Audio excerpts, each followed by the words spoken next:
This is 60 Seconds of Science, brought to you by DuPont Pioneer. Should you plant soybeans early, and should you plant them in 15-inch rows? Let's ask the question in reverse to Ryan Van Rukel, DuPont Pioneer agronomist based in central Iowa. Ryan, what's the downside to planting 15-inch soybeans? White mold is an issue on the disease side, but the narrow row canopy, it doesn't have very much airflow, can be very humid, certainly a factor. Is there a way to counter disease pressure? You got to weigh how severe and how often is your white mold. Is it something that can be managed with tolerant varieties, with an approach, fungicide application at R1 and 14 days later, things like that. And if none of those work, maybe the 30-inch rows is your answer there. How is a farmer going to plant soybeans early when corn must go in the ground? Won't two planters be expensive?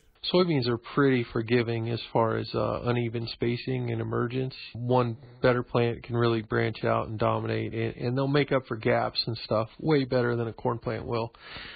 Some of my most successful growers have taken advantage of the early planting and narrow rows in that they have a second planter, like a dedicated soybean planter, and they'll go out and start planting soybeans just as early as they're starting planting corn.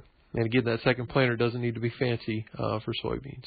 Both research scientists and field agronomists say switching to narrow row soybeans is a good idea for most growers. They recommend that you plant early, use DuPont's approach fungicide 2 weeks apart beginning at R1, and see if you get a yield bump of 2 to 4 bushels per acre on a normal year. Thanks to Pioneer agronomist Ryan Van Rukel and Don Kyle, DuPont Pioneer research scientist, for their help in preparing these podcasts. For more information, check with your DuPont Pioneer representative. You can also review other topical podcasts on this website.